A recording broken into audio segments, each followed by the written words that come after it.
We bring you greetings in the name of the Lord of the church. திருச்சபையின் ஆண்டவர் திருநாமத்தில் உங்களை வாழ்த்துகின்றோம். Praise God for bringing us to the first session of this two-day program of the key supporters of Blessing Youth Mission in Tamil Nadu. ஆசீர்வாத இளைஞர் இயக்கத்தின் தமிழக கிளையின் முக்கிய பங்காளர் கூடுகையின் இந்த முதலாவது நாள் கூட்டத்திற்காக ஆண்டவருக்கு நன்றி செலுத்துவோம். I praise God for the privilege that is mine this morning to bring you God's word. தேவனுடைய வார்த்தையை உங்களோடு பகிர்ந்து கொள்ள தேவன் கொடுத்ததான இந்த நல் ஸ்லாக்கியத்திற்காக அவருக்கு நன்றி செலுத்துகின்றேன். This was not the original plan that I should be here this morning. இன்று காலையிலே இவ்விதமாக உங்களோடு இருப்பது முன்னதாகவே திட்டமிடப்பட்ட ஒரு காரியம் அல்ல. You know how the program was very hectic in Palangote last week because of the missionary convention of the Indian Missionary Society of the Tinnevelly, Tuticorin and Nazareth dioceses. இந்திய மிஷனரி சங்கத்தினுடைய மிஷனரி மாநாட்டிலே பங்கு கொள்கின்றதான அந்த நிகழ்ச்சி திருநெல்வேலி, தூத்துக்குடி, நாசரேத் திருமண்டலங்களின் சார்பிலே ஒழுங்குபடுத்தப்பட்ட சூழ்நிலையிலே அங்கே இருந்த நாட்கள் மிகவும் கடினமான ஒரு நிகழ்ச்சியாக இருந்ததை நீங்கள் அறிவீர்கள். For the first time, perhaps a non-clergy was given the pulpit in the Cathedral Church Sunday service. முதன்முறையாக என்று நான் நினைக்கின்றேன், பாளையங்கோட்டை பேராலயத்திலே குரு அல்லாத ஒரு நபருக்கு ஞாயிற்றுக்கிழமை ஆராதனையிலே செய்தி கொடுக்கும் வாய்ப்பு கிடைத்தது. As against the usual practice of giving only 20 minutes to the guest preacher, I was given 1 full hour. பொதுவாக 20 நிமிட பிரசங்கமே நிகழும் அந்த பேராலயத்திலே சிறப்பு செய்தியாளராக அழைக்கப்பட்டிருந்த எனக்கு 1 மணி நேர செய்தி கொடுக்கப்பட்டது. And following that, Brother Lionel took over to address the young people who literally filled the cathedral, being 2000 plus in number. அதனைத் தொடர்ந்து வாலிபருக்கென நடத்தப்பட்ட கூடுகையிலே பேராலயம் நிரம்பி வழியத்தக்கதாக 2000க்கும் அதிகமான இளைஞர்கள் குழுமியிருந்தனர். அந்த கூட்டத்தினை சகோதரன் லயனல் நடத்தினார். On the third day meeting, over 250 young people instantly responded to the missionary call. மூன்றாவது நாள் நிறைவு கூடுகையிலே 250க்கும் அதிகமான வாலிபர் எழுந்து நின்று முழுநேர ஊழியத்திற்கு தங்களை அர்ப்பணித்தனர். And the leaders of the Indian Missionary Society uniformly testified that this was history in Indian Missionary Society. இந்திய மிஷனரி சங்கத்தினுடைய தலைவர்களாகிய அந்த கூட்டத்தின் அமைப்பாளர்கள் இந்த மிஷனரி வரலாற்றிலேயே இது ஒரு புதிய சரித்திரம் என்று சாட்சி பகர்ந்தார்கள். And 2 days ago, as you all might have known, I had to give the concluding talk as a missionary call in Youth Explosion 2006, a joint venture of Assemblies of God, CSI and several churches in the CSI Maidan in Madurai. 2 நாட்களுக்கு முன்னதாக assemblies of God திருச்சபையும் தென்னிந்திய திருச்சபையும் இன்னும் பிற திருச்சபைகளும் இணைந்து நடத்தியதான 2006 இளைஞர் எழுச்சி மாநாட்டினுடைய நிறைவு செய்தியாக மிஷனரி சவாலை கொடுக்கும் பாக்கியத்தையும் நான் பெற்றேன். Over 7,000 young people representing various churches and denominations had gathered there for that 2-day program, and to the glory of God there was an instant response to the missionary call from over 2,000 young people. 7000க்கும் அதிகமாய் குழுமி இருந்ததான பல்வேறு சபை பிரிவுகளை சேர்ந்ததான இளைஞர்கள் நங்கையர்கள் நிறைந்த அந்த கூடுகையிலே அந்த அழைப்பு கொடுக்கப்பட்டதான வேளையிலே 2000க்கும் அதிகமான இளைஞர்கள் எழுந்து நின்று மிஷனரி பணிக்கு தங்களை ஒப்புவித்தது கண்கொள்ளா காட்சியாகும். And it was a very great privilege to have Father Berkman, Pastor D. Mohan and Brother Kingsley Arunodaya Kumar and Reverend Rajamani of Assembly of God and several other leaders of various churches to be there on the dais to see what the Lord did in response to the missionary call among these young people. அருள் தந்தை பெர்க்மான்ஸ், அருள் திரு மோகன், அருள் திரு ராஜாமணி, சகோதரன் Kingsley அருணோதய Kumar போகிய முன்னணி தேவ மனிதர்கள் நிறைந்த அந்த மேடையிலே தேவன் எவ்விதமாய் கிரியை செய்தார் என்பதை அவர்கள் எல்லாரும் கண்ணார கண்டது மறக்க முடியாத ஒரு காட்சியாகும். And with such a hectic program, I did not intend to go there, and in between I also had to attend the funeral of my dear mother-in-law 4 days ago. இவ்விதமான நெருக்கடியான நிகழ்ச்சிகளின் நிமித்தமாகவும் இதற்கிடையிலே என்னுடைய மாமியார் இறந்ததின் நிமித்தமாக தஞ்சைக்கு செல்ல வேண்டியதான ஒரு சூழ்நிலை நிமித்தமாகவும் நான் மிகவும் களைப்புற்றவனாகவே காணப்பட்டேன். However, there was a pressure on me building up for several months about this program. ஆனால் பல மாதங்களாகவே இந்த நிகழ்ச்சியில் கலந்து கொள்ள வேண்டும் என்று சொல்லி தொடர்ந்தேச்சியாக சகோதரர்கள் என்னிடத்திலே கேட்டுக்கொண்டிருந்தார்கள். But as you know, I generally don't yield to pressure. I wait for guidance. தேவனுடைய நடத்துதலுக்கே அன்றி மனிதர்களுடைய நெருக்கத்திற்கு ஒருபோதும் நான் விட்டுக் கொடுப்பது இல்லை பொதுவாக. And this time also I had to wait and wait, and finally when the Lord said go, I had no other go. I am here. அவ்விதமாக நான் தயங்கி இந்த அழைப்புதலுக்கு ஒத்துக்கொள்ளலாமா என்று எண்ணிய வேளையிலே ஆண்டவர் போ என்று சொன்னார். வேறு வழியின்றி நானும் இங்கே வந்திருக்கின்றேன். So I believe when the Lord leads to a particular congregation, you will have a special word from him for that occasion, appropriate for that gathering. குறிப்பிட்ட கூடுகைக்காக குறிப்பிட்ட விதத்திலே தேவன் நடத்தி அழைத்து வரும் பொழுது நிச்சயமான ஒரு சிறப்பான செய்தியை அந்த குறிப்பிட்ட கூட்டத்திற்கென்று தேவன் தக்க வைத்திருக்கிறார் என்று சொல்லி நான் உறுதியாய் விசுவாசிக்கின்றேன். And maybe during one of these future sessions, you all will be handed over with the latest folder of Blessing Youth Mission. இந்த 2 நாள் கூடுகையினுடைய ஏதாவது ஒரு பகுதி வேளையிலே நம்முடைய இயக்கத்தை குறித்ததான ஒரு பிரசுரத்தை நீங்கள் பெறுவீர்கள். And this has been the introduction folder of Blessing Youth Mission for several years now. இந்த பிரசுரம்தான் ஆசீர்வாத இளைஞர் இயக்கத்தினுடைய தரிசனம் மற்றும் ஊழியங்களை தாங்கி வருகின்ற ஒரு பிரசுரமாக கடந்த பல ஆண்டுகளாக இருந்து வருகின்றது. And a few years ago, the vision statement of the Blessing Youth Mission was redefined. சில ஆண்டுகளுக்கு முன்னதாக ஆசீர்வாத இளைஞர் இயக்கத்தினுடைய தரிசன அறிக்கை இவ்விதமாக எழுதப்பட்டது. I would like to read that to you before I start the message, because that is where I would like to begin this morning. என்னுடைய செய்தியை ஆரம்பிப்பதற்கு முன்னதாக இந்த தரிசன அறிக்கையை நான் முதலாவது வாசிக்க பிரியப்படுகின்றேன். ஏனென்றால் இந்த இடத்தில்தான் நான் என்னுடைய செய்தியை துவங்க விரும்புகின்றேன். To ensure that the church is filled with the glory of God and the world is reached with the gospel of Jesus Christ. திருச்சபையை தேவ மகிமையாலும் அகில உலகை ஆண்டவர் இயேசுவின் நற்செய்தியாலும் நிரப்புவதே நமது தரிசனம். Once again, மீண்டுமாய் சொல்கின்றேன், the redefined vision, not revised but redefined version of Blessing Youth Mission is this: to ensure that the church is filled with the glory of God and the world is reached with the gospel of Christ. ஆசீர்வாத இளைஞர் இயக்கத்தினுடைய திருத்தப்பட்ட தரிசனம் அல்ல, தெளிவாக தீர்க்கமாக எழுதப்பட்டதான தரிசன அறிக்கை இதுதான். திருச்சபையை தேவ மகிமையாலும் அகில உலகை ஆண்டவர் இயேசுவின் நற்செய்தியாலும் நிரப்புவது. In other words, to fill the church with the glory of God and to fill the world with the gospel of Christ. வேறு விதத்திலே சொல்ல வேண்டுமானால் திருச்சபையை தமது மகிமையாலும் அகில உலகை தமது சுவிசேஷத்தினாலும் நிரப்புவது. If you want to use a few other similar words to explain this vision, we would say, number 1, to perfect the churches, and number 2, to plant churches. வேறு விதத்திலே இதை வர்ணிக்க வேண்டுமானால் இருக்கும் சபைகளை பூரணப்படுத்துதல், புதிய சபைகளை நாட்டுதல். The order is important.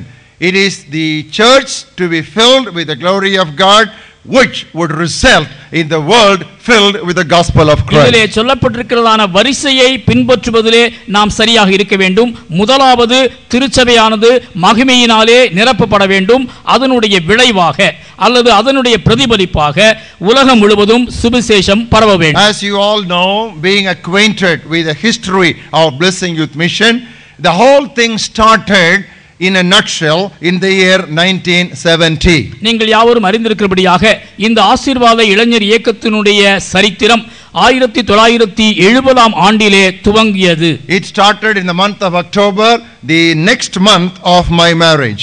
என்னுடைய திருமணத்திற்கு அடுத்த மாதமாகிய அக்டோபர் மாதத்திலே இந்த நிகழ்வு நடந்தது. We were about 30 people from several places around Karaikudi. காரைக்குடியை சுற்றியுள்ள பல இடங்களிலிருந்து வந்த 30 நபர்களாக நாங்கள் அந்த இடத்திலே குழுமி இருந்தோம். Because for about 7-8 years we could not contain the fire that was bursting from within our bones. எங்களுக்குள்ளே எங்களுடைய எலும்புகளிலே அனல் கொண்டிருந்ததான அந்த அக்கினியை 7-8 ஆண்டுகளாக அடக்கி வைக்க முடியாதவர்களாக நாங்கள் காணப்பட்டோம். So we wanted to find similar firebrands so we could light and ignite each other. இப்படியாக தீப்பொறி கொண்டதான இளைஞர்கள் கூடி ஒருவரை ஒருவர் நாங்கள் அனன்மூட்டிக் கொள்ளவும் தீக்குளுத்தவும் இப்படியாய் கூடி வர திட்டமிட்டோம். And on that day the Lord visited us with a prophetic message from book of Ezekiel chapter 34. அந்த நாளிலே ஆண்டவர் தம்முடைய தீர்க்க தரிசன வாக்குத்தத்தத்தோடு கூட எங்களோடு பேசினார். எசேக்கியா 34வது அத்தியாயத்திலே அதை நாம் பார்க்க முடியும். And we all take that promise in verse 26, there shall be showers of blessing. ஆசீர்வாதமான மழை பெய்யும் என்கிற அந்த வாக்குத்தத்தத்தை 26வது வசனத்திலே நாம் பார்க்கலாம். But it is necessary you understand the background and the context in which that message came to us. இந்த செய்தி அல்லது வாக்குத்தத்தமானது எந்த சூழலிலே அல்லது எந்த பின்னணியிலே எங்களுக்கு வந்தது என்பதை நீங்கள் கட்டாயம் அறிந்து கொள்ள வேண்டும். We read through the entire chapter of Ezekiel that morning around 6:30. காலை 6:30 மணி அளவிலே இந்த 34வது அத்தியாயம் முழுவதையும் நாங்கள் வாசித்தோம். We were all on our knees in a circle as the sun was just beginning to shine on us. அங்கே சூரியன் தன்னுடைய கதிரொளிகளை எங்கள் மேல் பிரகாசித்துக் கொண்டிருந்ததான அந்த காலை வேளையிலே வட்டமாக முழங்காலில் நின்று நாங்கள் ஜெபித்துக் கொண்டிருந்தோம். Look at the context. Keep your Bibles open to Ezekiel 34. எசேக்கியேல் 34வது அத்தியாயத்தை திறந்து உங்களுடைய வேதத்தை வைத்துக் கொள்ளுங்கள். Look at the second words and look at the latter portion of the second verse. இரண்டாவது வசனத்தினுடைய பிற்பகுதியை கவனியுங்கள். Woe to the shepherds of Israel who feed themselves, should not the shepherds feed the flocks? தங்களையே மேய்க்கிற இஸ்ரவேலின் மேய்ப்பருக்கு ஐயோ, மேய்ப்பர் அல்லவா மந்தையை மேய்க்க வேண்டும். So here God begins the big prophecy, the large prophecy, with a note of warning for self-feeding shepherds. பெரிய ஒரு தீர்க்க தரிசனத்தை சொல்லுவதற்கு முன்னதாக அதனுடைய எச்சரிக்கையாக ஆரம்பத்தில் தானே ஆண்டவர் தங்களைத்தானே மேய்த்துக் கொள்கின்ற மேய்ப்பர்களை குறித்து சொல்கின்றார். And in verse 5 you meet the scattered sheep. 5வது வசனத்திலே சிதறுண்டு போன ஆடுகளை குறித்து நாம் வாசிக்கின்றோம். And when there are self-feeding shepherds and when there are scattered sheep, இப்படி தங்களைத்தானே மேய்த்துக் கொள்கின்ற மேய்ப்பர்கள் கூட்டம் ஒரு பக்கமும் சிதறுண்டு அலைகின்றதான ஆடுகளின் கூட்டம் மறுபக்கமும் இருந்த வேளையிலே God would not be silent for too long. அநேக நாட்களாக ஆண்டவரால் அமைதியாக இருக்க முடியவில்லை. So when you look at verses 14 and 15, ஆகவே 14-15 வசனங்களை கவனிக்கும் பொழுது God volunteers, God initiates, God pushes himself into the picture. அங்கே அந்த காட்சியிலே முன் வந்து தானாக தன்னார்வமாக கிரியை செய்ய தேவன் முற்படுவதை நாம் காண முடியும். I will feed them in good pasture. நான் அவர்களை நல்ல இடத்திலே மேய்ப்பேன். Look at the 15th verse. 15ஆம் வசனத்தை கவனியுங்கள். I will feed my flock. என் ஆடுகளை நான் மேய்த்து. Look at the 16th verse. 16ஆவது வசனத்தை கவனியுங்கள். Towards the last sentence you read, I will feed them in judgment. கடைசி பகுதியிலே அவைகளை மேய்த்து புஷ்டியும் பலமும் உள்ளவைகளாய் I will feed them.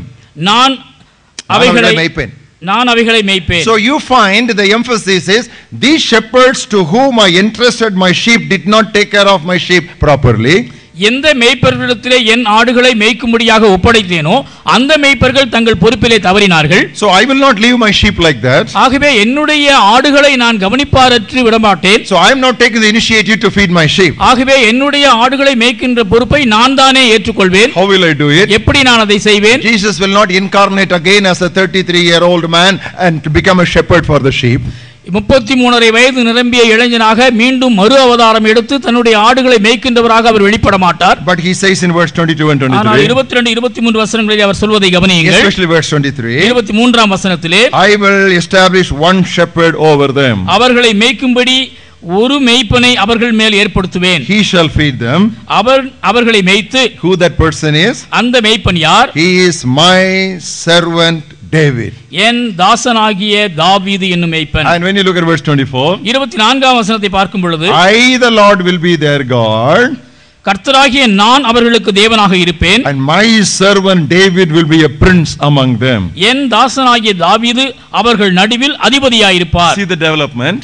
இந்த முன்னேற்றத்தை கவனியுங்கள். The shepherds did not take care of the flock properly. மேய்ப்பர்கள் மந்தையை சரிவர விசாரிக்கவில்லை. So I myself will do something about the sheep. ஆகவே மந்தையை குறித்து நானே சில காரியங்களை செய்வேன். That I will do through my servant David. இதனை என்னுடைய தாசனாகிய தாவீதின் மூலமாய் செய்வேன். And that servant David will be a leader or a prince and I will be their God.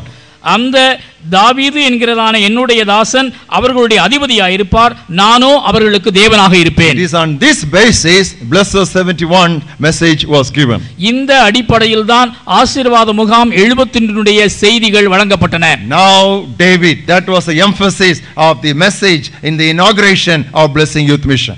ஆசீர்வாத இளைஞர் இயக்கம் அதிகாரப்பூர்வமாக ஆரம்பிக்கப்பட்டதான அந்த ஆண்டில்தானே இதோ தாவீது என்கிற தலைப்பிலே கொடுக்கப்பட்ட செய்தி இதுதான். And then God says in verse 26, 26வது வசனத்திலே தொடர்ந்து ஆண்டவர் சொல்கின்றார், I will make them and the places all around my hill a blessing. நான் அவர்களையும் என் மேட்டின் சுற்றுப்புறங்களையும் ஆசீர்வாதமாக்கி, I will cause showers to come down in their season. ஏற்ற காலத்திலே மழையை பெய்ய பண்ணுவேன், And there shall be showers of blessing. ஆசீர்வாதமான மழை பெய்யும். In other words, God begins with his church.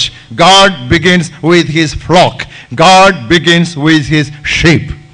வேறு விதத்திலே சொல்ல வேண்டுமானால் ஆண்டவர் துவங்குகின்ற இடம் தம்முடைய திருச்சபையில், தம்முடைய மந்தையில், தம்முடைய ஆடுகளின் மத்தியில். And then in verse 27 we read, 27வது வசனத்திலே அடுத்து நாம் என்ன வாசிக்கின்றோம்? Then the trees of the field shall yield the fruit. அப்பொழுது வெளியின் விருட்சங்கள் தங்கள் கனியை தரும். So first, the glory of the Lord to fill the church, and next the gospel of Christ filling the world. முதலாவது தேவனுடைய ஆலயத்தை நிரப்பும்படியான மகிமை, இரண்டாவது உலகத்தை நிரப்பும்படியாக கிறிஸ்துவின் சுவிசேஷம். My dear brothers and sisters, no one than me, perhaps because God used me as the founder father of this mission, can explain this context to you better. இந்த வசனத்தினுடைய பின்னணியை என்னை தவிர இன்னும் சிறப்பான விதத்திலே வேறு யாரும் எடுத்துச் சொல்ல இயலாது என்று சொல்லி நான் நம்புகின்றேன். ஏனென்றால் இந்த நிறுவனத்தினுடைய நிறுவனராக மட்டுமல்ல, உங்களுடைய தகப்பனாகவும் ஆரம்ப காலத்திலிருந்தே நான் இருந்து வருகின்றேன். Because this is what I received from the Lord as a vision. இதுதான் ஆண்டவரிடத்திலிருந்து நான் பெற்றுக்கொண்டதான தரிசனம். So what I have spoken to you this morning during the last few minutes is verbatim as to what I received from God. தேவனிடத்திலிருந்து அப்படியே பெற்றுக்கொண்டதான வார்த்தைகள் தான் இதுவரையிலும் சில நிமிடங்களாக நான் பேசினதான சத்திய வசனங்கள். It is on that basis we have this vision statement redefined to ensure that the church is filled with the glory of God and the earth filled with the gospel of Christ. தேவனுடைய திருச்சபை அவருடைய மகிமையால் நிறைந்திருக்கவும், இந்த பூ உலகு அவருடைய நற்செய்தினாலே நிரம்பி இருக்கவும் ஏற்ற விதத்திலே இந்த இயக்கத்தினுடைய தரிசன அறிக்கையாக இந்த வசனங்கள் தான் தீர்க்கமாக தெளிவாக வரைவிலக்கணம் செய்யப்பட்டுள்ளது. Now when you say the church must be filled with the glory of God, it is not tangible. It is a very vague term. தேவனுடைய திருச்சபை தேவனுடைய மகிமையால் நிரம்பி இருக்கும் என்று சொன்ன பொழுது அது கண்ணுக்கு தெரியாத, புலப்படாத, ஏதோ குழப்பமான ஒரு காட்சியாக தோற்றமளிக்கின்றது. On what basis we developed this vision statement? இந்த தரிசன அறிக்கையை எந்த அடிப்படையிலே நாம் உருவாக்கினோம்? There are three things on which these things have been developed. மூன்று காரியங்களை அடிப்படையாக வைத்து இந்த தரிசன அறிக்கையானது உருவாக்கப்பட்டது. Whatever the words and the sentences I used this morning, I have chosen them very deliberately. They are not casual. இன்ற காலை வேளையிலே உங்களோடு நான் பகிர்ந்து கொள்கின்றதான ஒவ்வொரு வார்த்தையும் ஒவ்வொரு வாக்கியமும் மிக ஆராய்ச்சி செய்து தெரிந்தெடுக்கப்பட்டதான வாக்கியங்கள். இவைகள் ஏதோ தற்செயலாக உச்சரிக்கப்படுகின்றதான சொற்கள் அல்ல. Why do we talk so much about the glory to fill the church? What is that glory? What is that glory filling the church? What is that vision all about? திருச்சபையை நிரப்ப வேண்டிய மகிமை என்று சொல்லுகின்றோமே, இந்த மகிமை என்கிறதான சொல் என்னத்தை தான் உணர்த்துகின்றது? இந்த மகிமை என்ற சொல்லினுடைய அர்த்தம் தான் என்ன? How did we get that thought, the church to be filled with the glory of God? திருச்சபை மகிமையால் நிறைய வேண்டும் என்கிறதான இந்த ஒரு எண்ணத்தை, தரிசனத்தை நாம் எவ்விதமாய் பெற்றுக்கொண்டோம்? First of all, God has spoken through direct prophecy. முதலாவதாக நேரடியான தீர்க்க தரிசனம் மூலமாக தேவன் நம்மோடு பேசினார். Turn with me to book of Habakkuk, Habakkuk புத்தகம் 3rd chapter. 3வது அத்தியாயம். I will read to you verses 2 and 3. 2-3 வசனங்கள். O Lord, I have heard your speech and I was afraid. Revive your work in the midst of the years. In the midst of the years, make it known. In wrath, remember mercy. கர்த்தாவே, நீர் வெளிப்படுத்தினதை நான் கேட்டேன், எனக்கு பயம் உண்டாயிற்று. கர்த்தாவே, வருடங்களின் நடுவிலே உம்முடைய கிரியையை உயிர்ப்பியும், வருடங்களின் நடுவிலே அதை விளங்க பண்ணும், கோபித்தாலும் இரக்கத்தை நினைத்தருளும். Now what is the meaning of in the midst of the years revive your work? வருடங்களின் நடுவிலே உம்முடைய கிரியை உயிர்ப்பியும் என்று சொன்னால் அதனுடைய பொருள் என்ன? Is it the mid of 970 or it is the mid of 2000? What is the meaning of that in the midst of the year? 1970 ஆண்டின் நடுவிலா அல்லது 2000 ஆண்டினுடைய இடையிலா, அந்த இடையிலே என்று சொல்லும் பொழுது அதனுடைய பொருள் தான் என்ன? What exactly does it mean? அதனுடைய உண்மையான அர்த்தம் தான் என்ன? That word years mean a dispensational period. வருடங்களின் நடுவிலே என்று சொல்லப்படுகின்றதான காரியம் யுகங்கள் என்கிறதான அர்த்தத்தை உடையதாக It இருக்கின்றது. is between Pentecost and the second advent of Jesus Christ. பெந்தேகோஸ்தேக்கும் திருக்குமாரனுடைய இரண்டாவது வருகைக்கும் இடைப்பட்ட யுகத்தை தான் இது குறிக்கின்றது. Because it was envisaged during that time the church will backslide. இந்த காலத்தில் தான் திருச்சபையானது பின்மாற்றம் அடையும் என்று சொல்லி அங்கே முன்குறிக்கப்பட்டது. So here the prophet in anticipation he makes a prophetic prayer, oh Lord, revive your work in the midst of the years. இந்த காலங்களினூடே திருச்சபை பின்மாற்றம் அடையாதபடிக்கு நீர் ஒரு உயிர்ப்பித்தலை கட்டளையிடும் என்று சொல்லி முன்னோக்கிய தரிசனம் உடையவனாக தீர்க்கதரிசி அங்கே உரைக்கின்றார். The answer to that prophecy, the expected answer to that anticipated prophecy is given in verse 3.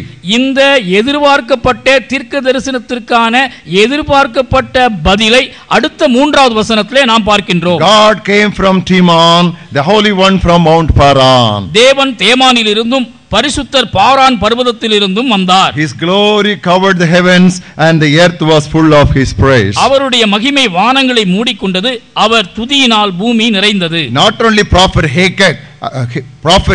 Habakkuk as an obsolete prophet. Habakkuk தீர்க்கதரிசியினால் மட்டுமல்ல.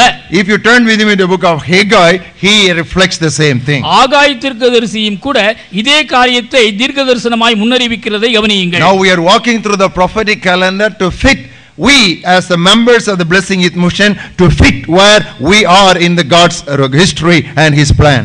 தேவனுடைய திட்டத்திலும் தேவனுடைய திருச்சபை வரலாற்றிலும் நாம் எங்கே இருக்கின்றோம் என்று அடையாளம் கண்டுகொள்ளும்படியாக ஆசீர்வாத இளைஞர் இயக்கத்தினுடைய பங்காளர்களாக தீர்க்கதரிசன நாட்காட்டியினூடே நாம் நடந்து கொண்டிருக்கின்றோம். Book of Haggai, 2nd chapter. ஆகாய் 2வது அத்தியாயம். I'll read to you from verse 7 to 9.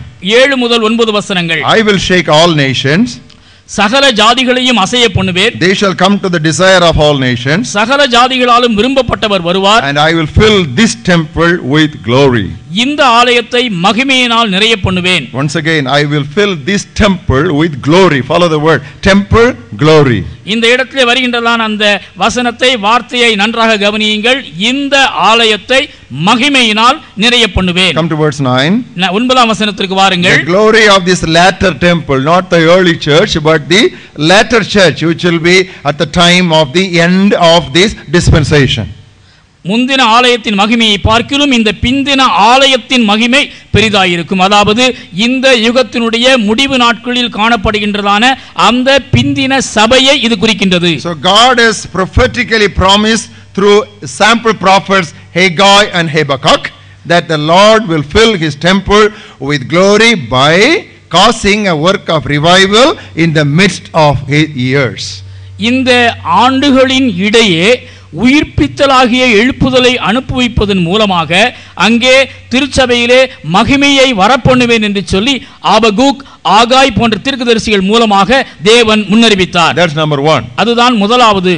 Number 2, God has also spoken through historical events. இரண்டாவதாக சரித்திர சம்பவங்கள் மூலமாகவும் தேவன் நம்மோடு பேசுகின்றார். When you find time, you can read 2nd Chronicles 5th chapter 12 to 14. நீங்கள் சமயம் கிடைக்கும் பொழுது 2 நாளாகமும் 5வது அத்தியாயம் 12 முதல் 14 வசனங்களை வாசித்து பாருங்கள். You can also read the same book 7th chapter 1st verse. நீங்கள் அதே புத்தகத்திலே 7வது அத்தியாயம் 1வது வசனத்தையும் வாசித்து பார்க்கலாம். You know what is the context there? அங்கே இருக்கின்றதான பகுதி என்னவென்று தெரியுமா? Solomon built a huge temple for Jehovah. Jehovah தேவனுக்கு மிகப்பெரிய ஒரு ஆலயத்தை சாலமோன் கட்டி எழுப்பினார். He stood before the big congregation. அங்கே திரண்டு நின்றதான சபையாருக்கு முன்னதாக சாலமோன் நின்றான். And he lifted up his hands and he offered a prayer of dedication. அங்கே அந்த ஆலயத்தை பிரதிஷ்டை செய்யும் வண்ணமாக தன்னுடைய கரங்களை உயர்த்தி சாலமோன் ஒரு ஜெபத்தை செய்தான். You know what the Bible says? வேதம் என்ன சொல்கிறது தெரியுமா? When Solomon ended his prayer, the fire of the Lord and the Shekinah glory of God filled the temple. Solomon அந்த ஜெபத்தை முடித்த மாத்திரத்தில்தானே பரலோகத்திலிருந்து அக்கினியும் மேகமும் ஆலயத்தை நிரப்பியது. And what was the result? அதனுடைய விளைவு என்ன? The 120 priests who were ministering in the temple at the time were not able to stand in the awesome presence of God. They fell prostrate before God. அங்கே ஆலயத்திலே பணிவிடை செய்து கொண்டிருந்ததான 120 ஆசிரியர்களும் அந்த பயங்கரமான தேவ பிரசன்னத்தின் மத்தியிலே அங்கு தேவனுக்கு முன்பதாக நிற்பதற்கு கூட முடியாதபடி காணப்பட்டார்கள். And they fell prostrate before God. அவர்கள் தேவனுக்கு முன்னதாக நெடுஞ்சான் கிடையாய் விழுந்தார்கள். What is that 120? அந்த 120 எதனை குறிக்கின்றது? That was a representative number. அது ஒரு பிரதிநிதித்துவ எண். What is that 120? அந்த 120 என்பது எதை குறிக்கிறது? It can mean the 12 tribes of Israel. இஸ்ரவேலருடைய 12 கோத்திரங்களை அது நினைவுபடுத்தலாம். And it can also represent the 12 apostles of Jesus Christ. இயேசு கிறிஸ்துவினுடைய 12 அப்போஸ்தலர்களை அது நினைவுறுத்தக்கூடும். And it can also refer to the 120 respondents and recipients of the Holy Spirit on the day of Pentecost. Pentecost நாளிலே பரிசுத்த ஆவியை பெற்றுக்கொண்டு பரிசுத்த ஆவியினால் நிரப்பப்பட்டதான 120 சீடர்களையும் கூட அது அடையாளப்படுத்தக்கூடும். So all these things comprehensively speak about what God will do in his church. இவை எல்லாவற்றையும் ஒட்டுமொத்தமாக நாம் பார்க்கும் பொழுது தேவன் தமது சபையில் என்ன செய்வார் என்பது புலப்படுகின்றது. So first through direct prophecy, முதலாவது நேரடியான தீர்க்கதரிசனம் மூலமாக, secondly through historical events like the one that happened on the dedication of Solomon's temple, இரண்டாவதாக சாலமோன் ஆலயத்தை பிரதிஷ்டை பண்ணின நாளிலே நடந்தது போன்றதான வரலாற்று சம்பவங்களின் மூலமாக, and another one very many frequent visions. அடுத்தபடியாக அடிக்கடியாய் நிகழ்கின்றதான தரிசனங்களின் மூலமாக. Turn your Bibles to the book of Ezekiel. எசேக்கியேல் புத்தகத்திற்கு திருப்பிக் கொள்ளுங்கள். Chapter 43. 43வது அத்தியாயம். I will read to you verses 4 and 5. 4-5 வசனங்கள். Now these are all very important texts because unless your vision is clear, you will perish and people who follow you also will perish. ஏனென்றால் இந்த வசனங்களை நீங்கள் நன்றாக அறிந்திராவிட்டால் உங்களுடைய தரிசனம் தெளிவாய் இருக்காது. தரிசனம் தெளிவாக இல்லாத பட்சத்திலே நீங்கள் சீர்கெட்டு போவதோடு மக்களும் சீர்கெட்டு போவார்கள். Look at the words 4 and 5. That is why I speak this word with so much of burden and clarity, and I don't speed up with my message this morning. அவசரப்படாமல் நிதானமாக தெளிவாக தீர்க்கமாக இந்த வசனங்களை உங்களோடு கூட நான் பேசிக் கொண்டிருக்கின்றேன். The glory of the Lord came into the temple by way of the gate which faces towards the east. 4ஆம் வசனம், கர்த்தருடைய மகிமை கீழ் திசைக்கு எதிரான வாசல் வழியாய் ஆலயத்துக்குள் நுழைந்தது. The Spirit lifted me up and brought me into the inner court. அப்பொழுது ஆவி என்னை எடுத்து உட்பிரகாரத்திலே கொண்டு போய் விட்டது. Behold, the glory of the Lord filled the temple. இதோ கர்த்தருடைய மகிமை ஆலயத்தை நிரப்பிற்று. The same thing we read in Ezekiel 44 and 4 also. அதே காரியத்தை எசேக்கியேல் 44:4ஆம் வசனத்திலேயும் நாம் வாசிக்கலாம். The latter portion, the glory of the Lord filled the house of the Lord. பின்பகுதி, இதோ கர்த்தருடைய ஆலயம் கர்த்தருடைய மகிமையால் நிறைந்தது. And I fell on my face. நான் முகங்குப்புற விழுந்தேன். Number 1 through direct prophecy. முதலாவது நேரடியான தீர்க்கதரிசனங்கள் மூலமாக. Number 3 through historical events. இரண்டாவது வரலாற்று சம்பவங்கள் மூலமாக. And number 3 to visions. மூன்றாவது தரிசனங்கள் மூலமாக. So that is established. இதுதான் இப்பொழுது இது நிரூபிக்கப்பட்டு விட்டது. So oftentimes you will come across the phrase as was told by the prophets. This is what it means. தீர்க்கதரிசியினால் சொல்லப்பட்டது நிறைவேறும்படி என்று எங்கெல்லாம் வருகிறதோ அதனுடைய தாற்பயம் இதுதான். This was the greatest anticipation in the entire ages. காலாகாலமாய் எதிர்பார்க்கப்பட்டதான ஒரு மிகப்பெரிய உண்மை இதுதான். This is what angels are so desirous to look into. தேவதூதர்களும் கூட என்னவென்று சொல்லி ஆவலாய் உற்று நோக்குவதற்காக எதிர்பார்த்திருந்த காரியம் இதுதான். They can witness it but they cannot experience it because they are not redeemed souls, only we are redeemed souls. அவர்கள் இதனை பார்க்க முடியும், ஆனால் இதனை அவர்கள் அனுபவிக்க முடியாது. ஏனென்றால் மீட்கப்பட்டதான மக்கள் நாம் தான், அவர்கள் மீட்கப்பட்டவர்கள் அல்ல. So what I am talking about is the desire of all ages, where the heavenly hosts also try to look into see what's happening, but we can witness them, we can also experience them. யுகா யுகமாய் வான சேனைகள் எல்லாம் காரியங்கள் எப்படி இருக்கிறது என்று ஆவலாய் உற்று நோக்கி எதிர்பார்த்த காரியம் இது. ஆனால் நமக்கோ ஒரு விசேஷித்த ஸ்லாக்கியம், இவைகளை பார்ப்பதற்கு மட்டுமல்ல, இவைகளை அனுபவிப்பதற்கும் தேவன் நமக்கு அருள்பாலித்திருக்கின்றார். But there is a small dispensational change that you should understand. ஆனால் இதில் காணப்படுகின்றதான யுகங்களுக்கு இடையே உள்ளதான ஒரு மாறுதலை நீங்கள் உணர்ந்து கொள்ள வேண்டும். In the old dispensation it was the temple, but in the new dispensation it is the church. பழைய ஏற்பாட்டு யுகத்திலே இது ஒரு ஆலயமாகவும், புதிய ஏற்பாட்டு யுகத்திலே இது ஒரு சபையாகவும் வர்ணிக்கப்பட்டுள்ளது. Once again, this is how you have to slowly transfer the Old Testament prophecy into the pages of the New Testament. இதை நீங்கள் நன்றாக விளங்கிக் கொள்ள வேண்டும். இப்படி பழைய ஏற்பாட்டிலே சொல்லப்பட்டிருக்கின்ற காரியங்களை புதிய ஏற்பாட்டு உண்மையிலே நீங்கள் சரியான விதத்திலே விளங்கிக் கொள்வதற்கு இந்த படிப்படியான முன்னேற்றத்தை நீங்கள் புரிந்து கொள்ள வேண்டும். Otherwise, simply taking Ezekiel 34:26, oh, there shall be shouts of blessing, everybody hallelujah, praise the Lord. That is very flimsy background. We need to have a solid foundation. Why we say and why we expect what we say and what we expect. அதை விட்டுவிட்டு எசேக்கியேல் 34:26 ஆசீர்வாதமான மழை பெய்யும், அல்லேலூயா ஸ்தோத்திரம் என்று உணர்ச்சி வசப்பட்டு கத்துவதிலே எந்தவிதமான பயனும் இல்லை. மாறாக நம்முடைய அடித்தளம், நம்முடைய அஸ்திவாரம் திடமானதாக நாம் எதை எதிர்பார்க்கின்றோம், ஏன் எதிர்பார்க்கின்றோம் என்று தெளிவுள்ள ஒரு அர்த்தம் புரிந்து கொள்வதோடு இருக்க வேண்டும். Old Testament temple, New Testament church. பழைய ஏற்பாட்டு ஆலயம், புதிய ஏற்பாட்டு சபை. Old Testament temple was filled with glory. Will the New Testament church also be filled with glory?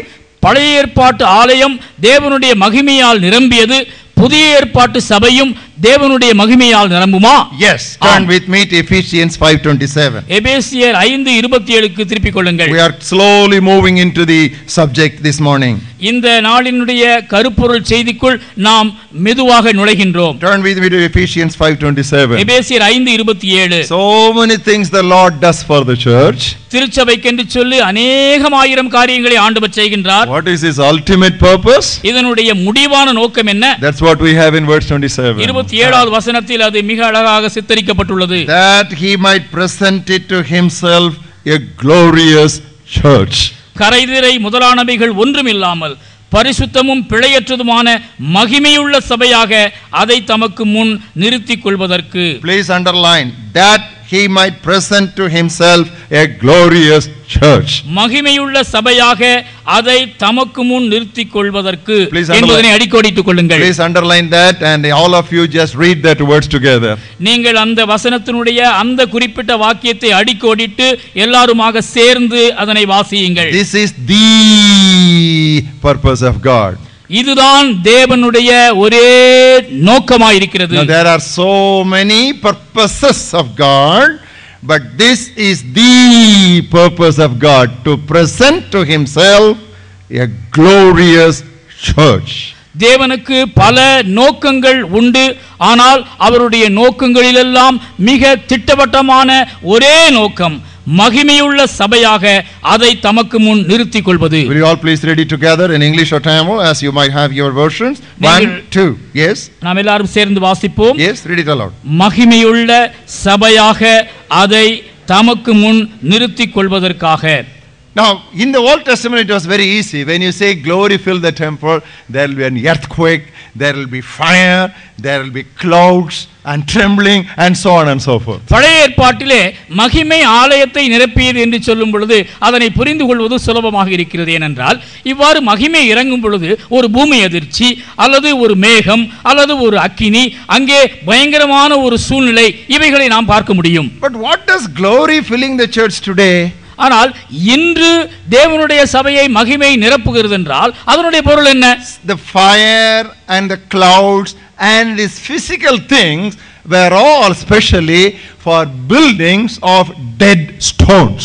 அங்கே பழைய ஏற்பாட்டு காலத்திலே வெளிப்பட்டலான அக்கினி, மேகம் போன்றதான காரியங்கள் எல்லாம் செத்து போன உயிரற்ற கற்கள் அல்லது கட்டிடங்கள் மீது ஊற்றப்பட்டதான அனுபவமாகும். But today when we say glory of God, which I am going to explain during the next 1.5 hours in the church, is what comes on the living stones, which is a community of God's people. ஆனால் புதிய ஏற்பாட்டு சபையின் மேலே தேவன் தருகின்றதான மகிமை என்று நாம் பார்க்கின்றோமே, அதனை நாம் எதிர்நோக்கி இருக்கின்ற 1.5 மணி நேரத்திலே தியானிக்க போகின்றோம். அதனுடைய பொருள் என்னவென்றால், ஜீவனுள்ள கற்களாகிய தம்முடைய மக்கள் சமுதாயத்தின் மீது தேவன் அனுப்புவதுதான் இந்த மகிமை. I present 2 apostles, senior apostles before you to explain this to us. இந்த காரியத்தை நமக்கு தெளிவாக விளக்கும்படியாக 2 அப்போஸ்தலர்களை உங்களுக்கு முன் நான் நிறுத்த பிரியப்படுகின்றேன். One, Peter, the first apostle, and Paul, who came later, but he was the great apostle. முதலாவது அப்போஸ்தலனாகிய பேதுரு முதலாவது, பின் நாட்களிலே வந்தாலும் கூட மிக முக்கியமான அப்போஸ்தலன் என்று கருதப்படுகின்றதான பவுல் இன்னொரு அப்போஸ்தலன். First Peter, 2nd chapter. 1 பேதுரு 2வது அத்தியாயம். Look at the 5th verse. 5வது வசனத்தை கவனியுங்கள். You also as living stones.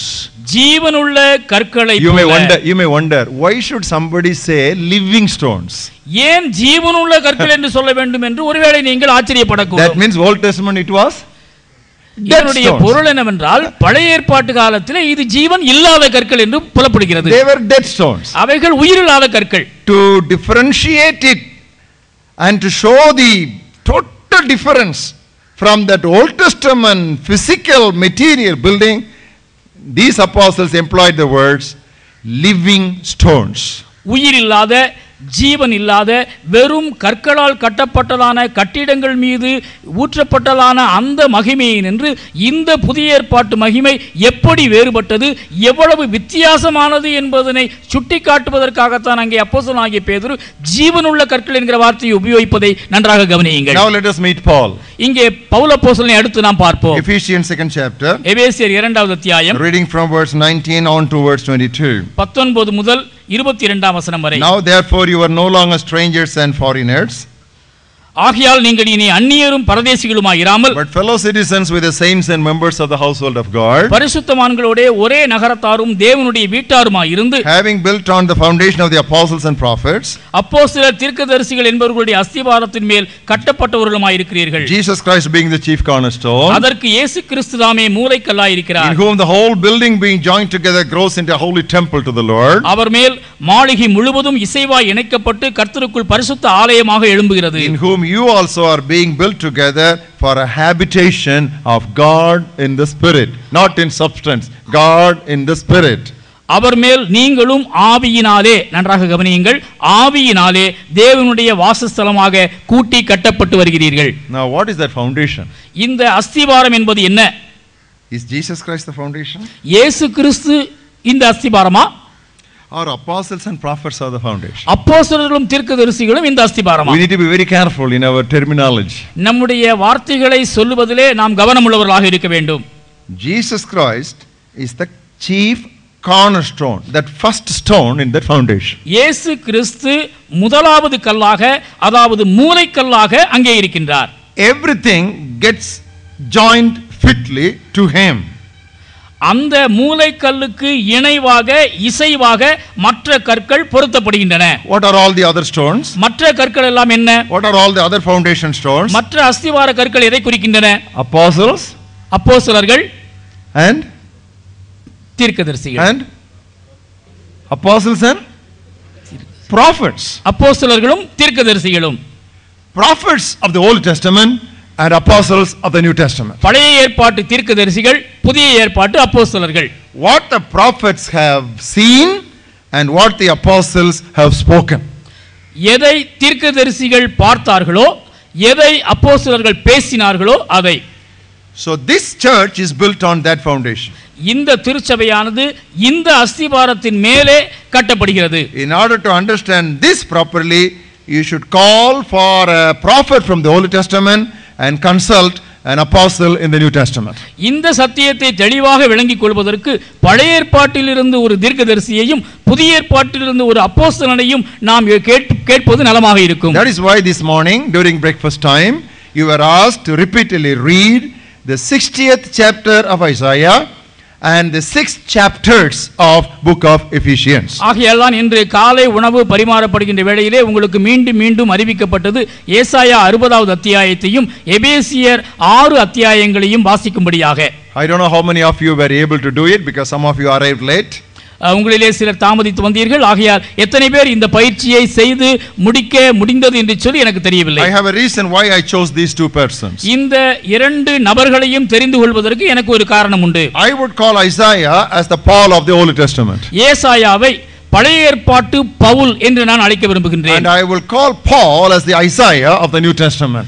பவுலப்போஸ்தலனை புதிய ஏற்பாட்டு ஏசாயா என்று நான் அழைக்க பிரியப்படுகிறேன். Paul quoted many Old Testament prophecies, but he quoted Isaiah more than anything else. Pavul பல பழைய ஏற்பாட்டு தீர்க்க தரிசனங்களை மேற்கோள் காட்டி பேசினார். ஆனால் அவற்றிலெல்லாம் மிஞ்சி நிற்பது ஏசாயா தீர்க்க தரிசன வார்த்தைகள். For example, turn to book of Romans.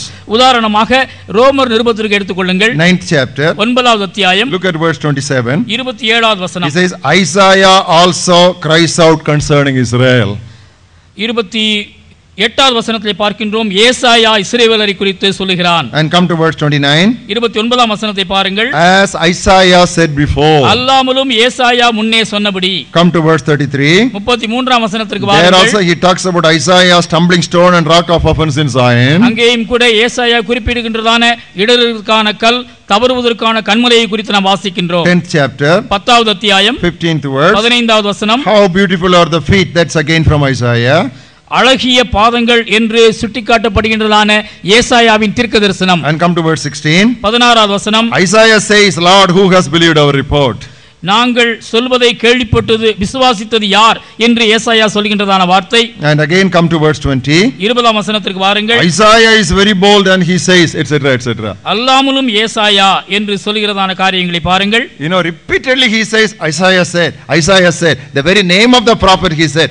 Other prophets he did not make a mention so frequently, but Isaiah he mentioned so frequently. மற்ற தீர்க்கதரிசிகளை குறித்து அவ்வளவு அதிகமாக அடிக்கடி சொல்லாவிட்டாலும் ஏசாயாவை குறித்து மட்டும் திரும்ப திரும்ப மீண்டும் மீண்டும் அடிக்கடி அவன் சொல்கிறதை நாம் பார்க்க முடியும். Why did I choose Isaiah?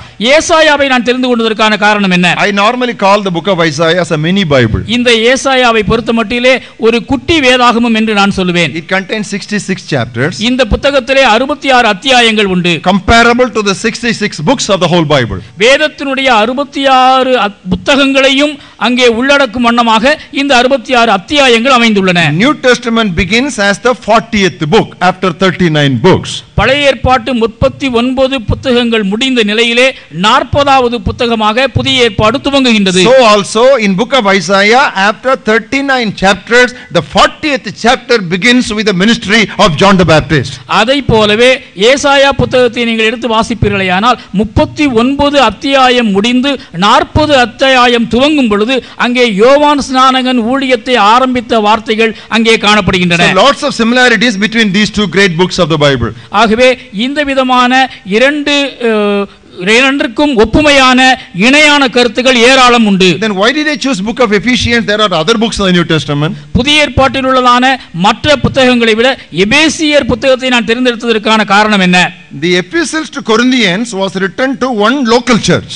Corinth சபைக்கு எழுதப்பட்டதான நிருபம் ஒரு உள்ளூர் சபைக்கு எழுதப்பட்ட கடிதமாகும். A lot of local problems are dealt with. அந்த உள்ளூர் சபையிலே காணப்பட்ட பிரச்சனைகள் பலவற்றிற்கான தீர்வுகள் அந்த கடிதத்திலே எழுதப்பட்டுள்ளன. And the Philippian church, the church in Philippi.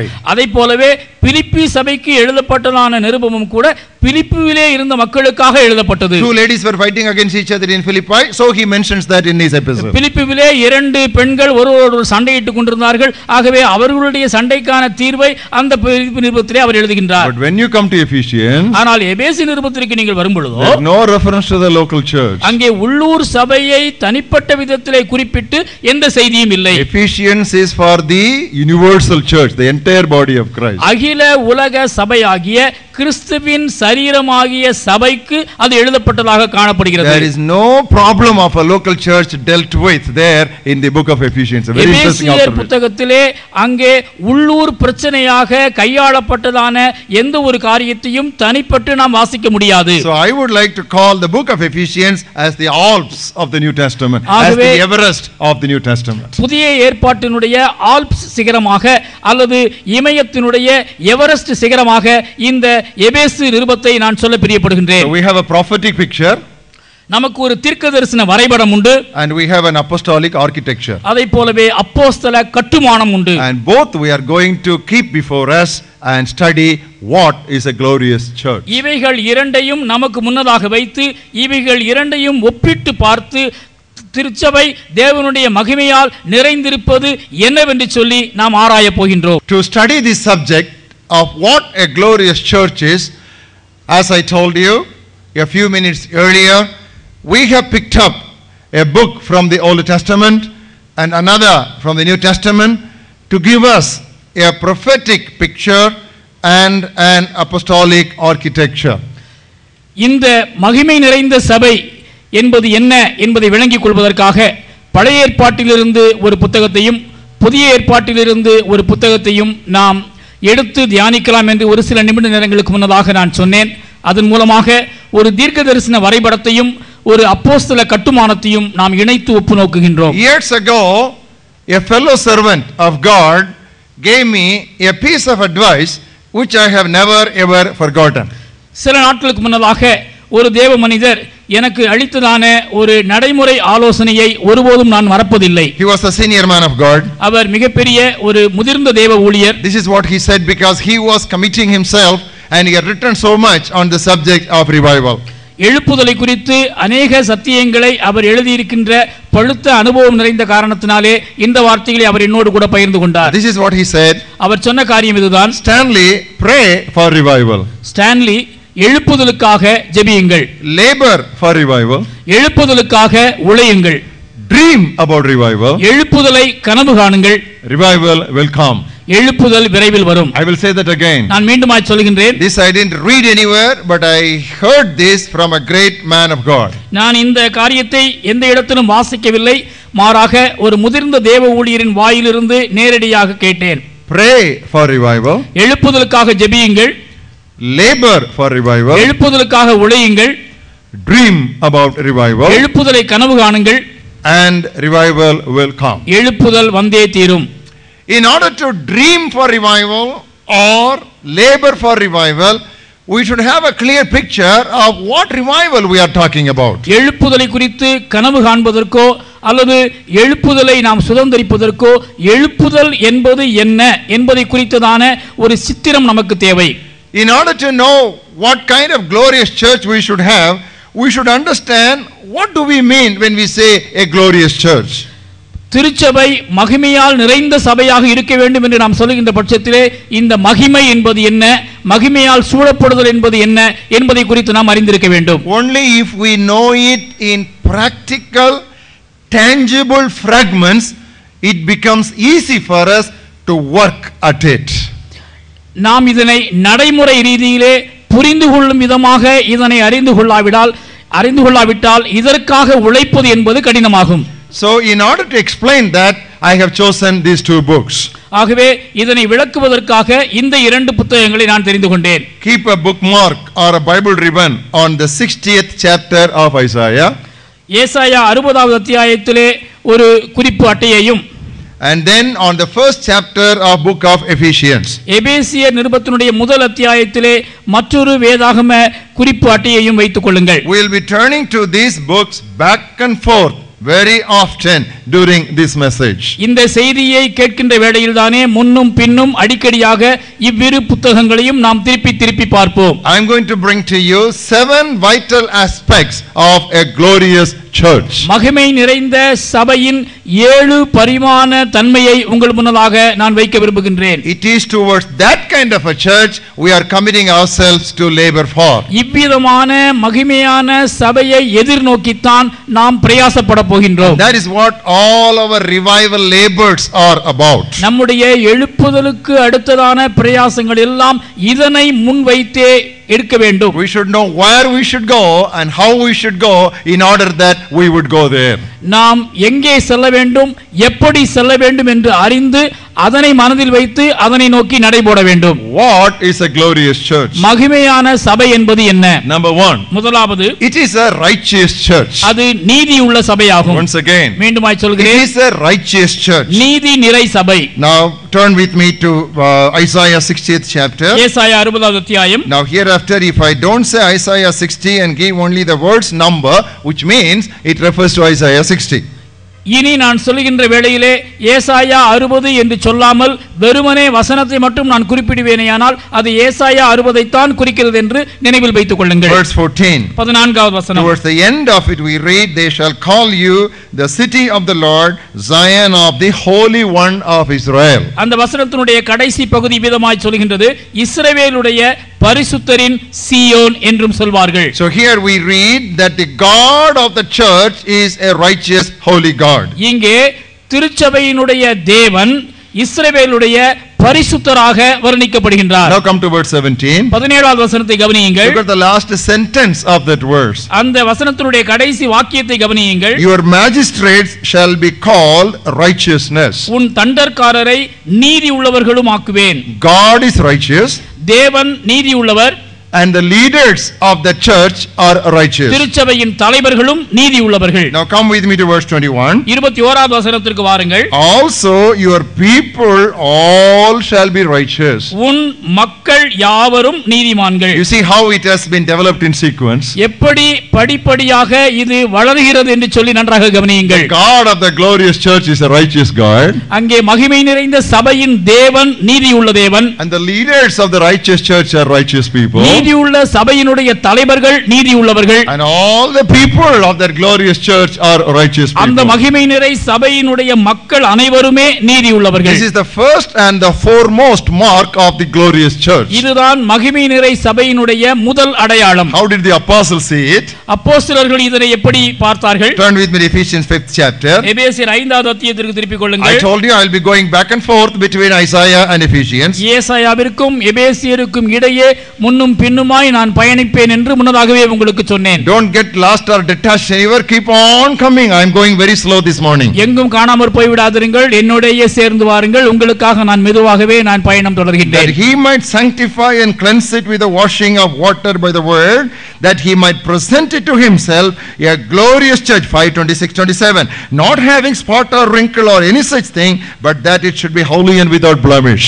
5வது அத்தியாயம் 27வது வசனத்திலே வாசிக்கின்றோம், கரை திரை முதலானவைகள் ஒன்றுமில்லாமல் பரிசுத்தமும் பிழையற்றதுமான மகிமையுள்ள சபையாக அதை தமக்கு முன் நிறுத்திக் கொள்வதற்கும் தம்மை தாமே அதற்காக ஒப்புக் கொடுத்தார். And come to 4th chapter. 4வது அத்தியாயத்திற்கு வாருங்கள். Look at verses 19-24. 19 முதல் 24 வசனங்கள் வரை. Who being past feeling have given yourselves over to licentiousness to work all uncleanness with greediness. உணர்வில்லாதவர்களாய் சகலவித அசுத்தங்களையும் ஆவலோடே நடப்பிக்கும்படி தங்களை காமவிகாரத்திற்கு ஒப்புக் கொடுத்திருக்கிறார்கள். But you have not so learned Christ. நீங்களோ இவ்விதமாய் கிறிஸ்துவை கற்றுக்கொள்ளவில்லை. If you have indeed heard him and have been taught by him as the truth is in Jesus. இயேசுவினிடத்தில் உள்ள சத்தியத்தின்படியே நீங்கள் அவரிடத்தில் கேட்டறிந்து அவரால் போதிக்கப்பட்டீர்களே. That you put off concerning your former conduct that old man which grows corrupt according to the deceitful lusts.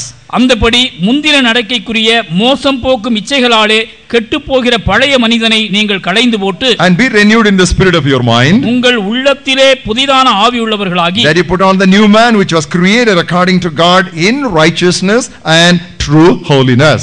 மெய்யான நீதியிலும் பரிசுத்தத்திலும் தேவனுடைய சாயலாக படைக்கப்பட்ட புதிய மனிதனை தரித்துக் கொள்ளுங்கள். Now here it is broken into practical fragments. இங்கே நடைமுறை ரீதியிலே சின்னாபின்னமாய் இருக்கின்ற ஒரு சூழ்நிலை. It's about righteousness within.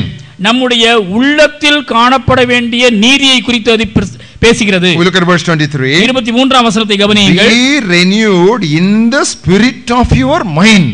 உங்கள் உள்ளத்திலே புதிதான ஆவி உள்ளவர்கள் ஆகி. It is not just your mind but the spirit of your mind. அது வெறுமனே உள்ளம் என்று மட்டும் சொல்லப்படாமல் உள்ளத்திலே புதிதான ஆவி என்று சொல்லப்பட்டுள்ளது. It is not merely the thoughts of our heart but the intents of the thoughts of our heart. இந்த இதயத்தினுடைய நினைவுகள் மட்டுமல்ல, இந்த இதயத்தின் நினைவுகளில் உள்ள ஆவியையும் இது குறிக்கின்றது. And there are two things which are brought out there. இந்த இடத்திலே இரண்டு காரியங்கள் வெளிக்காட்டப்பட்டுள்ளன. Look at verse 19. 19வது வசனம். Uncleanness and greediness. அசுத்தம், பொருளாசை. Now if you come with me to 5th chapter also. 5வது வசனத்திற்கு வருவீர், 5வது அத்தியாயத்திற்கு வருவீர்களேயானால் look at the 3rd verse. 3ஆம் வசனத்தை கவனியுங்கள். There also these two things are mentioned. இந்த இரண்டு காரியங்களும் அங்கும் மீண்டுமாய் வலியுறுத்தப்படுகின்றன. Uncleanness and covetousness. அசுத்தமும் பொருளாசையும்.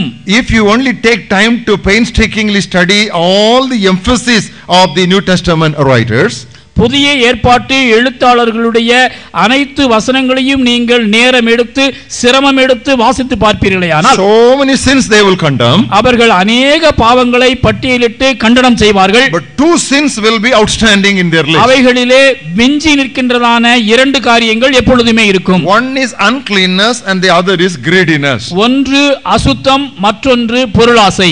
One is the lust of the flesh and the other is the lust of money. ஒன்று மாமிசத்தின் இச்சை, மற்றொன்று பணத்தின் ஆசை. Now if you find that the apostles treated both these sins very much alike in their emphasis, அப்போஸ்தலர்களும் கூட தாங்கள் வலியுறுத்தி சொன்னதான சத்தியங்களில் எல்லாம் இந்த இரண்டை மிகவும் அதிகமாய் வலியுறுத்தினார்கள் என்று நான் சொல்லக்கூடும். They will call the love of money the root of all evil. They won't call the other sins as the root of all evil. மற்ற காரியங்களை சொல்லாவிட்டாலும் பண ஆசையை எல்லா பாவத்திற்கும் வேர் என்று சொல்லி அவர்கள் சுட்டி காட்டுவார்கள். Other sins they won't call like that. மற்ற பாவங்களை அவர்கள் அவ்வாறு சுட்டி காட்ட மாட்டார்கள். But the sin of covetousness they will call as the root of all evil. பண ஆசை எல்லா தீமைக்கும் வேராய் இருக்கிறது என்று சொல்லி அவர்கள் அடிக்கோடிடுவார்கள். And they will go one step further. இன்னும் கூட ஒருபடி மேலே சென்று they will say the love of money is outright idolatry. இந்த பொருளாசையானது விக்கிரக ஆராதனை என்று சாடுவார்கள். Now why did they say that in the New Testament? புதிய ஏற்பாட்டிலே அவ்வாறு அவர்கள் சொல்வதற்கான காரணம் என்ன? Just then the people had left the idols to follow the living God. அங்கே விக்கிரகங்களை விட்டு ஜீவனுள்ள தேவனை சேவிக்கும்படியாக அவர்கள் திரும்பி இருக்கின்றார்கள். The very word idolatry was obnoxious for those people. விக்கிரக ஆராதனை என்று சொல்லப்படுகின்றதான அந்த வார்த்தை தானே அவர்களுக்கு அருவருப்பாக இருந்தது. So the apostles are very cautious lest the people leave one idol and cleave to another idol. ஒரு விக்கிரகத்தை விட்டு இன்னொரு விக்கிரகத்திற்கு அவர்கள் திரும்பி விடக் கூடாதே என்பதிலே அப்போஸ்தலர்கள் மிக ஜாக்கிரதை உள்ளவர்களாக இருந்தார்கள். That is why they condemned that sin of covetousness or greediness so vehemently. ஆகவேதான் பொருளாசையை விக்கிரக ஆராதனைக்கு சமமாக மிக அழுத்தம் திருத்தமாக அவர்கள் கண்டனம் செய்தார்கள். One is sensual pleasure, that is lust, and the other is status symbol, that is money.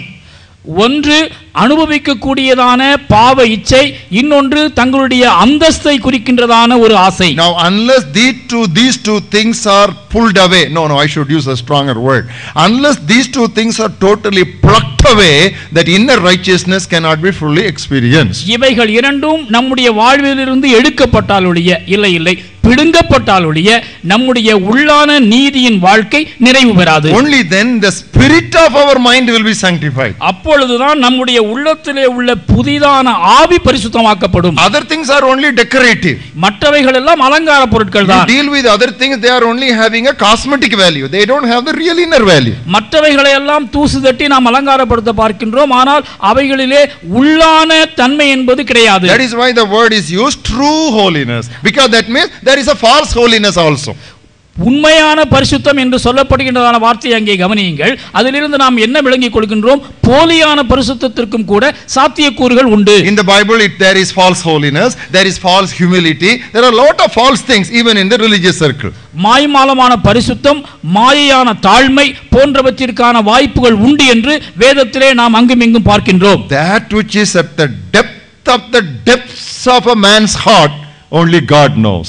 மனிதனுடைய இருதயத்தின் ஆழங்களிலெல்லாம் ஆழத்தில் காணப்படுகின்றது இன்னது என்பதை தேவன் ஒருவரே No அறிந்திருக்கிறார். man knows it. ஒரு மனிதனும் இதை அறிய Even மாட்டான். the closest friend cannot know it. நம்முடைய நெருங்கிய ஆத்ம நண்பன் கூட அதனை அறிய முடியாது. God knows not just the hearts but the intent of the hearts. நம்முடைய இருதயத்தை மட்டுமல்ல, நம்முடைய இருதயத்தின் சிந்தனைகள் ஒவ்வொன்றையும் கூட தேவன் அறிந்தவராயிருக்கின்றார். Because no man knows it, we are not to judge any man. நாம் எந்த மனிதனையும் அறியாதபடியினாலே எந்த மனிதனையும் நியாயம் தீர்ப்பதற்கும் தடை செய்யப்படுகின்றோம். Only because God knows the intents of the heart of man, he alone can judge any man. மனிதனுடைய இருதயத்தின் சிந்தனைகளை தேவன் ஒருவரே அறிந்திருக்கின்ற காரணத்தினால் அவர் ஒருவரே மனிதனை நியாயம் தீர்க்க ஏற்றவராயிருக்கிறார். We should pray and work and labor that in our lives and the lives of our fellow Christians this righteousness must be restored. இந்த நீதியானது நமது வாழ்விலும் நம்முடைய அயலகத்தார் அனைவருடைய வாழ்விலும் நிலைநாட்டப்பட வேண்டும் என்று ஜெபித்து உழைத்து நாம் பிரயாசப்பட வேண்டும். That is righteousness within. இதுதான் உள்ளான நீதி. And then there is righteousness without. வெளியில் இருக்கின்றதான நீதி அடுத்து வருகிறது. That is in the 4th chapter of Ephesians. எபேசிய 4வது அத்தியாயத்தில் தான் அதுவும் வருகின்றது. That starts from verse 25 runs up to the last verse, that is the 32nd verse. 25ஆம் வசனம் துவங்கி 32ஆம் வசனம் வரை அது வருகின்றது. It says therefore.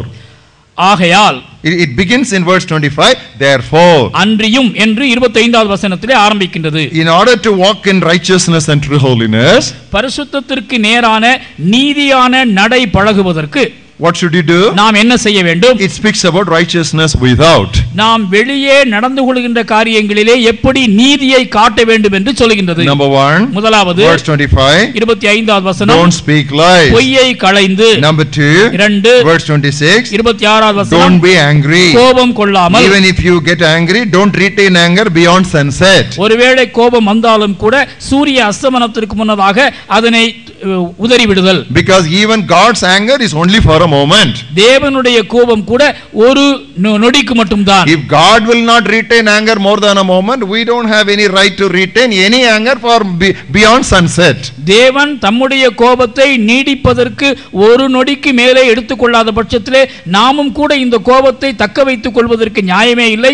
சூரிய அஸ்தமனத்திற்கு முன்னதாக அதனை அஸ்தமித்து விட வேண்டும். So number 1, don't speak lies. முதலாவது பொய் பேசாதிருங்கள். Number 1, don't retain anger. இரண்டாவது கோபத்தை தக்க வைத்துக் கொள்ளாதிருங்கள். Number 3, verse 28, don't steal anything that belongs to other people. 28வது வசனத்திலே பிறருக்கு சொந்தமானதை களவாடாதிருங்கள். I believe the greatest revival that should visit every doorstep and gate of every denomination and church that is known to us is a revival of righteousness. நமக்கு தெரிந்திருக்கின்றதான ஒவ்வொரு திருச்சபையினுடைய வாசலையும் கதவையும் தட்ட வேண்டியது எழுப்புதல் என்னவென்றால் இந்த நீதியாகிய எழுப்புதலே. Turn with me to the book of Hosea. ஓசியா தீர்க்கதரிசன புத்தகத்திற்கு திருப்பிக் கொள்ளுங்கள். 10th chapter. 10வது அத்தியாயம். And look at the 12th verse. 12வது வசனம். Sow for yourselves righteousness, reap in mercy, break up your fallow ground. It is time to seek the Lord until he comes and rains righteousness on you. நீங்கள் நீதிக்கென்று விதை விதையுங்கள், தயவு கொத்ததாய் அறுப்பருங்கள், உங்கள் தரிசு நிலத்தை பண்படுத்துங்கள். கர்த்தர் வந்து உங்கள் மேல் நீதியை பொழியும் மட்டும் அவை தேட காலமாயிருக்கிறது. So what is the revival that we all are looking forward to? நாம் எதிர்நோக்கி இருக்கின்றதான எழுப்புதல் தான் என்ன? Keep seeking the Lord by sowing and breaking up and reaping until the Lord comes to shower righteousness upon his people. கர்த்தர் தமது மக்கள் மேல் நீதியை பொழிய பண்ணும் மட்டாக நாம் விதை விதைத்து அறுப்பு அறுத்து தரிசு நிலத்தை பண்படுத்தி காத்திருக்க வேண்டியவர்களாயிருக்கின்றோம். This is what happened and what was aimed at by the early revivalists of the bygone centuries. நூற்றாண்டுகளுக்கு முன்னதாக நடந்ததான எழுப்புதல்களிலெல்லாம் நடந்தேறியதான ஒரு காரியம் இதுதான். When Wesley preached, liquor shops were closed. Wesley அங்கே பிரசங்கித்த பொழுது அங்கே இருந்ததான மதுபான கடைகள் எல்லாம் இழுத்து மூடப்பட்டன. When revival broke out under the ministry of Charles Finney, gamblings on street corners came to an end. அங்கே சார்ல்ஸ் பின்னியினுடைய காலத்திலே எழுப்புதலை குறித்து பிரசங்கம் முழங்கப்பட்ட பொழுது அங்கே காணப்பட்டதான சூதாட்ட கூடங்கள் எல்லாம் மூடப்பட்டன. Abusive language in cine theaters were totally forgotten. திரையரங்குகளிலே பேசப்பட்டதான தரக்குறைவான வார்த்தைகள் எல்லாம் இடம் தெரியாமற் போயின. In other words, the very moral climate of the nation was radically changed. வேறு விதத்திலே சொல்ல வேண்டுமானால் தேசத்தினுடைய நெறிமுறையே அடியோடு மாற்றப்பட்டது. Now this is the kind of revival we should long for, otherwise we will be satisfied with a few ripples here and there because somebody threw a stone into the pool. குளத்திலே கல் வீசியதன் மூலமாக ஆங்காங்கே தோன்றி மறைகின்றதான நீர்க்குமிழிகள் போல ஆங்காங்கே காணப்படுகின்றதான கூச்சல்களிலே நாம் திருப்தி அடைந்து விடக்கூடாது. மாறாக இப்படிப்பட்டதான சமுதாய நெறிமுறையையே மாற்றுகின்றதான நீதி நிறை எழுப்புதலுக்காக நாம் வாஞ்சிக்க வேண்டும். Blessing Youth Mission must commit itself to pray for revival and seek the face of the Lord until, mark my word, until the Lord would shower righteousness. Mercy drops here and there are falling, but for the showers we plead. அங்கும் இங்குமாக மழை சொட்டுகள் பெய்தாலும் கூட ஆவியின் அருள் மாறி மழையாய் பெய்து அதுவும் நீதியாக பொழியப்படுவதற்காக ஆசீர்வாத இளைஞர் இயக்கம் ஜெபித்து உழைத்து பிரயாசப்பட வேண்டும். It is not the ministry of deluxe editions like Charles Finney or John Wesley to work for revival in their nations. Charles பின்னி, ஜான் வெஸ்லி போன்றதான தரம் வாய்ந்த தேவனுடைய மனிதர்களைப் போல அப்படிப்பட்ட ஒரு எழுப்புதலுக்காக வாஞ்சிக்கிறதான காலம் இதுவல்ல. Not only they, but every one of us should preach the same message. அவர்கள் பிரயாசப்பட்டது மட்டுமல்ல, நாம் ஒவ்வொருவருமே அப்படிப்பட்ட எழுப்புதலுக்காக பிரயாசப்பட வேண்டும். What is the commission that is given to us? நமக்கு கொடுக்கப்பட்டதான கட்டளை என்ன? Preach that the kingdom of heaven is at hand. தேவனுடைய ராஜ்யம் சமீபித்திருக்கிறது என்று பிரசங்கியுங்கள். Preach that the kingdom of God has come to you. தேவனுடைய ராஜ்யம் உங்களிடத்தில் வந்திருக்கிறது என்பதை பறைசாற்றுங்கள். What is the kingdom of God? தேவனுடைய ராஜ்யம் என்பது என்ன? Nothing should you leave abstract in your Bible study. You should ask questions immediately. நீங்கள் வேதத்தை ஆராயும் பொழுது எந்த ஒரு காரியத்தையும் சந்தேகத்தோடு நிறுத்திவிடக் கூடாது. உங்களுக்கு நீங்கள் தானே கேள்விகளை கேட்டுக்கொள்ள வேண்டும். Preach that the kingdom of God has come to you. What does it mean? தேவனுடைய ராஜ்யம் இதோ உங்களிடத்தில் வந்திருக்கிறது என்று சொல்லுங்கள். அதனுடைய பொருள் என்ன? What is the kingdom of God? தேவனுடைய ராஜ்யம் என்பது என்ன? Apostle Paul said in Romans 14:17, the kingdom of God is righteousness. ரோமர் 14:17 அப்போஸ்தலனாகிய பவுல் சொன்னார், பரலோக ராஜ்யம் என்பது நீதி. Now the very definition of the kingdom of God is righteousness. தேவனுடைய ராஜ்யத்தினுடைய இலக்கணமே நீதி என்று தான் துவங்குகின்றது. That's what Jesus also said. இயேசு கிறிஸ்துவும் கூட அதை தான் சொன்னார். Seek first the kingdom of God and his righteousness. முதலாவது தேவனுடைய ராஜ்யத்தையும் அவருடைய நீதியையும் தேடுங்கள். You see how everything goes just like that. There is no contradiction within the scriptures. எவ்வித முரண்பாடுமின்றி ஒன்றுக்கு ஒன்று இணையாக இசைவாக வேத வசனங்கள் எவ்வாறு ஒத்து போகின்றன என்பதை நன்றாக கவனியுங்கள். Why has God raised you? ஏன் தேவன் உங்களை எழுப்பினார்? Why did God give you in 1970 a promise from book of Ezekiel 34th chapter? எசேக்கியேல் 34வது அத்தியாயத்தில் 1970 ஆண்டிலே ஆண்டவர் ஏன் உங்களுக்கு ஒரு வாக்குத்தத்தத்தை கொடுத்தார்? Why did God raise you as a mission? உங்களை ஒரு இயக்கமாக ஆண்டவர் எழுப்பியதற்கான காரணம் என்ன? God wants to use you as a powerful tool, a powerful instrument, a powerful weapon to bring about the kingdom of God established in all righteousness first within the four walls of the church. சபையினுடைய 4 சுவர்களுக்குள்ளும் முதலாவதாகவும் பின் எங்கிலுமாக தம்முடைய நீதியின் ராஜ்யத்தை நிலைநாட்டும்படியாக ஆண்டவர் உங்களை ஒரு கருவியாக, உங்களை ஒரு உபகரணமாக, உங்களை ஒரு ஆயுதமாக தெரிந்தெடுத்துள்ளார். It's easy for us to get disappointed and frustrated when such things do not happen around us. நமக்கு சுற்றிலும் இப்படிப்பட்டதான காரியங்கள் நிகழவில்லையே என்கிறதான ஒரு ஆதங்கம் அநேக நேரத்திலே நம்மை சோர்வடைய செய்யக்கூடும். And we may say, what's the point in trying for that? Better we take a line of least resistance. நாம் இதனை தொடர்ந்து முயற்சிப்பதிலே என்ன பயன் இருக்கிறது? எதிர்ப்பு இல்லாத வேறொரு திசையை நோக்கி நாம் பயணிக்கலாமா என்று ஒரு சோதனை கூட உங்களுக்கு வரலாம். If that comes to you, you are not going to be an instrument in God's end time revival. அப்படிப்பட்டதான எண்ணம் உங்களுடைய மனதிலே வருமே ஆனால் இந்த கடைசி கால எழுப்புதலிலே தேவனுடைய கரத்திலே நீங்கள் ஒரு ஆயுதமாக செயல்பட முடியாது. Because my Bible says, ஏனென்றால் என் வேதம் சொல்கிறது, seek the Lord until. I like that word until. He may send it in 1 year, he may send it 10 years, or he may take in even a few decades, but until he showers righteousness upon you.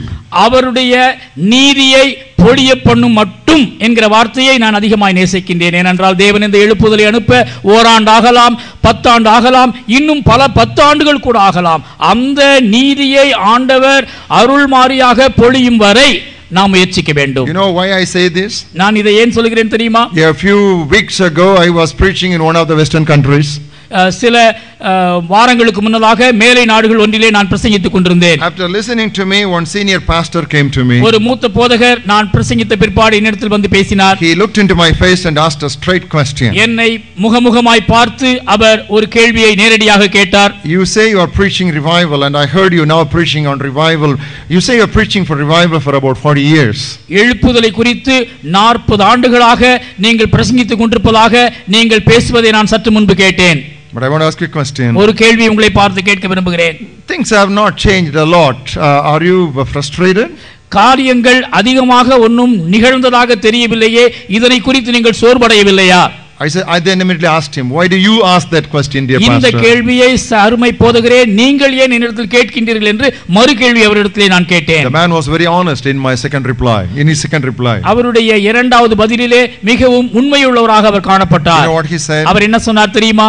It's very difficult to sustain, to preach and work for revival for more than 20-25 years. Normally you become very frustrated and you leave that job. 20-25 ஆண்டுகளுக்கு மேலாக எழுப்புதல் வேண்டும் என்று சொல்லி நாம் பிரசங்கிக்கின்ற பிரசங்கத்தில் தானே தரித்து நிற்பது என்பது கடினமான ஒரு காரியம். Because you don't see any tangible results. ஏனென்றால் நாம் கண்கூடாக பார்க்கும்படியான எந்த ஒரு காரியமும் நிகழ்ந்தேறுவதில்லை. There are so many other fields of ministry. If you start getting into them, you can see some instant immediate results. ஆனால் மற்ற இடங்களுக்கு அல்லது மற்ற விதமான ஊழியங்களுக்கு நாம் செல்லும் பொழுது அதிலே உடனடியாக கனிகள் கிடைப்பதையும் உடனடியாக பதில்கள் கிடைப்பதையும் நாம் கண்ணுற முடியும். But God's ultimate purpose is that he might present to himself a glorious church. ஒரு மகிமையான சபையை தமக்கு முன்னதாக நிறுத்த வேண்டும் என்பதுதான் தேவனுடைய முடிவான நோக்கமாய் இருக்கின்றது. God is calling you this morning to dedicate yourself, or may I use the word, to rededicate yourself to this early vision of seeing a church that is glorified with a visit of God's revival blessings. தேவனுடைய எழுப்புதலின் ஆசீர்வாதங்களால் நிறைந்த ஆதிகாலத்திலே நாம் வாஞ்சித்து கதறியதான அந்த தரிசனத்திற்கு நேராக உங்களை பிரதிஷ்டை செய்யவும் உங்களை மறுபிரதிஷ்டை செய்யவும் அன்போடு உங்களை நான் வேண்டுகின்றேன்.